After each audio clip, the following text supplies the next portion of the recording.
வணக்கம் சார். எனது பெயர் தேஜஸ் மித்தா.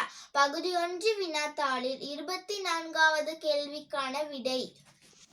ஒரு பெரிய அளவிலான சதுரக்காணி 4 சம அளவிலான சிறிய சதுரக்காணிகளாக பிரிக்கப்பட்டன.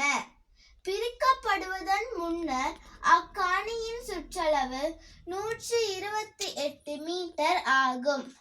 பிரிக்கப்பட்ட பின்னர் அதில் ஒரு சிறிய அளவிலான காணியின் சுற்றளவு யாதுன்னு கேட்டிருக்கு. ஒரு பெரிய அளவிலான சதுரக்காணி ஒன்றை வரையணும். 4 சம அளவிலான சிறிய சதுரக்காணிகளாக பிரிக்கப்பட்டன.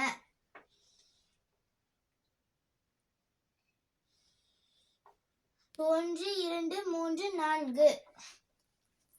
பிரிக்கப்படுவதன் முன்னர் அக்காணியின் சுற்றளவு 128 மீட்டர் ஆகும். சுற்றியுள்ள அளவு தான் சுற்றளவு. ஒரு சதுரத்தின் ஒரு பெரிய சதுரத்தின் ஒரு பக்கத்தின் நீளத்தை காண்கிறதுக்கு 128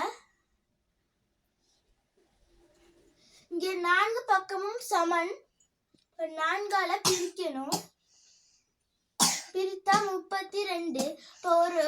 ஒரு சதுரத்தின் ஒரு பக்கத்தின் நீளம் 32 மீட்டர். பிரிக்கப்பட்ட பின்னர் அதில் ஒரு சிறிய அளவிலான காணியின் சுற்றளவு யாதுன்னு கேட்டிருக்கு. ஒரு பெரிய சதுரத்தின் ஒரு பக்கத்தின் நீளம் 32 மீட்டர். இங்கே ஒரு சிறிய சதுரத்தின் நீளத்தை காண்கிறதுக்கு 32 2ஆல பிரிக்கணும். பிரிச்சா 16. இப்போ ஒரு சிறிய அளவிலான சதுரத்தின் ஒரு பக்கத்தின் நீளம் 16 மீட்டர்.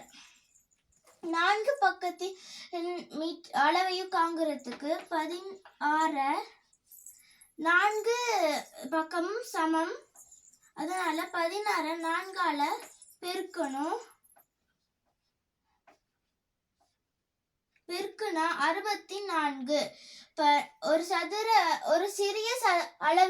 ஒரு சிறிய அளவிலான காணியின் சுற்றளவு யாதுன்னு கேட்டிருக்கு. 64 மீட்டர். நன்றி சார்.